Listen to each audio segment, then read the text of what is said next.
Film शुरू होते ही Gulliver नाम का एक लड़का दिखाई देता है और वह हमेशा खुद को खुश रखता था।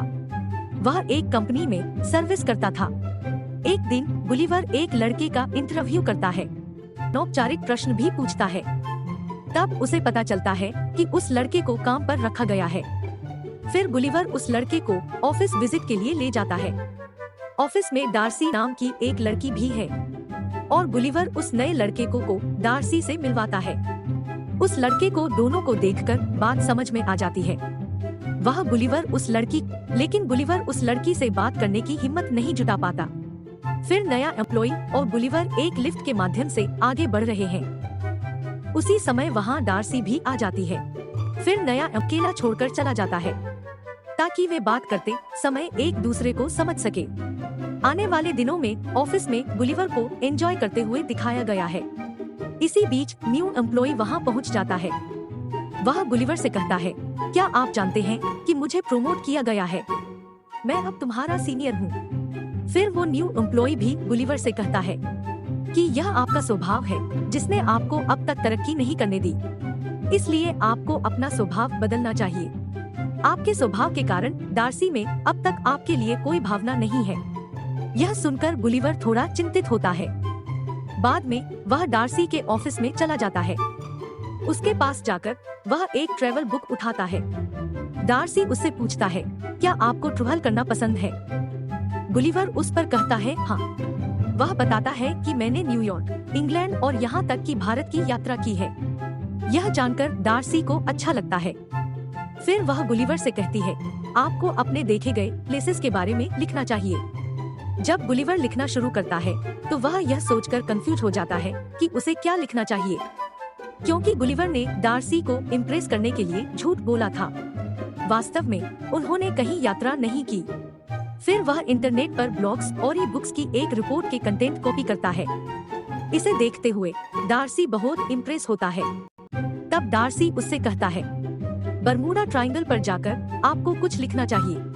अगले दिन गुलिवर बरमूडा ट्रायंगल की यात्रा करता है, जहां नाव का कप्तान उसे नाव तक ले जाता है और वह उसे नाव चलाने का गाइडेंस देता है कि आपको लाल ट्रैक को ट्रेस करते हुए आगे बढ़ना है। फिर आप बरमूडा ट्रायंगल पर पहुंचेंगे और जब आप वापस लौटना चाहें तो इस बटन को विपरीत रूप से दबाएं। इस पर गुलिवर कहते हैं, यह मेरे लिए कोई बड़ी बात नहीं है, मैं इसे आसानी से पूरा कर लूंगा।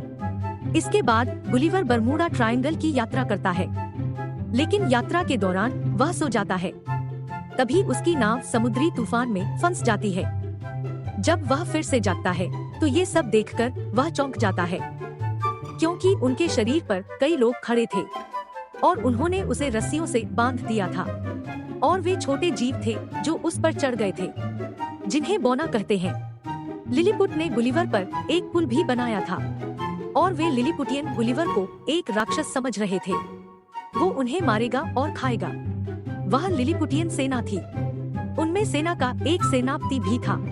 फिर गुलिवर आजादी पाने के लिए खड़े होने की कोशिश करता है, लेकिन वे लिलीपुटियन उसे फिर से खींचने लगते हैं। फिर गुलिवर फिर से नीचे गिर जाता है और एक छोटा सिपाही गुलिवर के बोझ तले आ जाता है। तभी वे छोटे छोटे सैनिक उसे खींचते हुए अपने राजा के पास ले जा रहे हैं। गुलिवर अपने राजा से कहता है, न तो मैं दैत्य हूँ और न ही कोई दानव, बल्कि मैं एक साधारण इंसान हूँ। और बताओ यह कौन सी जगह है? क्योंकि गुलिवर को अब तक अपनी आंखों पर विश्वास नहीं हो रहा था। फिर उन छोटे सैनिकों ने गुलिवर को एक जगह कैद कर लिया। गुलिवर वहाँ होरेशियो नामक एक अन्य कैदी से भी मिलता है, लेकिन होरेशियो गुलिवर के विपरीत था, लेकिन वह उनके जैसा छोटा था। गुलिवर होरेशियो से पूछता है, तुम यहाँ क्यों हो? होरेशियो इस पर उत्तर देता है, मुझे राजकुमारी पसंद है, तो राजकुमारी की मंगेतर जनरल ने मुझे इसी वजह से जेल में डाल दिया है। इसी बीच जनरल वहाँ पहुँच गए। गुलिवर जनरल से कहता है, तुम एक बेवकूफ व्यक्ति हो। जनरल ने उससे पूछा, बेवकूफ का क्या मतलब है? गुलिवर का कहना है कि बेवकूफ का मीनिंग मतलब बहादुर होता है। बाद में जनरल खुद को बेवकूफ कहने लगता है। एक दिन जनरल गाड़ी के साथ गुलिवर सेट करता है और उस पर सवार होता है, लेकिन उनके किंगडम पर एक और राज्य हमला किया जाता है और पूरे महल में आग लगा दी जाती है। साथ ही राजकुमारी को अगवा करने की भी कोशिश की जा रही है। वहां आकर गुलिवर राजकुमारी को बचाता है, लेकिन पूरे महल में आग लगा दी गई और लोग डरे हुए हैं। वो इधर उधर भागने लगते हैं। हंगामा खड़ा हो गया है। गुलिवर उनसे कहता है, सुनो, इसके पीछे कोई तनाव नहीं है, मैं आग बुझा दूंगा। फिर गुलिवर आग बुझाता है। इस बीच जनरल भी भीग जाता है। फिर वो क्रोधित होकर वहाँ से चला जाता है। इसे देखकर राजा गुलिवर से प्रसन्न होते हैं और वह एक दावत पर इनवाइट करता है। गुलिवर इस पर कहता है, मैं एक शर्त पर दावत के लिए वहाँ रहूंगा। वो होरेशियो को रिलीज करना चाहिए। तब राजा गुलिवर से सहमत होते हैं और होरेशियो रिलीज हो चुकी है। फिर गुलिवर राजा और उन सभी लोगों के साथ भोजन कर रहा है। तब राजा ने गुलिवर से पूछा, क्या तुम नदी से आए हो? गुलिवर उस पर बताता है, नहीं, मैं न्यूयॉर्क से आया हूँ। तब सभी सोचने लगते हैं कि ये न्यूयॉर्क के प्रेसिडेंट हैं।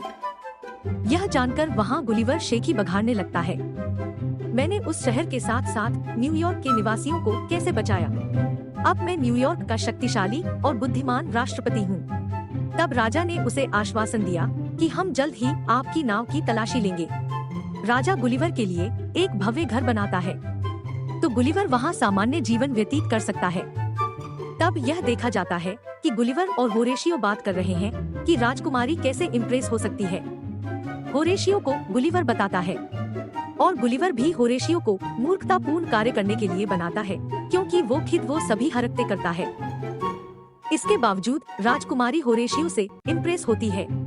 उसी रात गुलिवर की नाव की खोज होती है, क्योंकि जनरल उस जगह से गुलिवर को रिलीज करना चाहते थे। गुलिवर नाव से अपना सेल फोन लाने में कामयाब होता है। डार्सी के वॉइस मैसेज की नोटिफिकेशन होती है। गुलिवर इसे सुनना शुरू कर देता है। डार्सी ने वॉइस मेल के माध्यम से एक संदेश दिया है, मैं आपसे मिलने के लिए वहां आ रही हूँ। तब यह देखा जाता है कि विरोधियों ने फिर से उनके राज्य पर हमला कर दिया है। फिर होरेशियो वहां आकर गुलिवर से कहता है कि हमारे राजा ने आपको हमारे राज्य के सेनापति के रूप में चुना है, तो अब आप हमारे राज्य की रक्षा करें। तब गुलिवर विपक्ष का सामना करता दिखाई देता है। वह उन्हें समझाने की कोशिश करता है, यहाँ से पीछे हटो, लेकिन विरोधियों ने गुलिवर को नजरअंदाज कर दिया और वे पत्थर फेंककर उस पर हमला करने लगते हैं। गुलिवर को कोई नुकसान नहीं होता है। फिर गुलिवर उनकी नाव को खींचते हुए किनारे पर लाता है। इस तरह गुलिवर उनके राज्य को सुरक्षित करता है। अब वह जनरल गुलिवर से बहुत ज्यादा ईर्ष्या करने लगा था।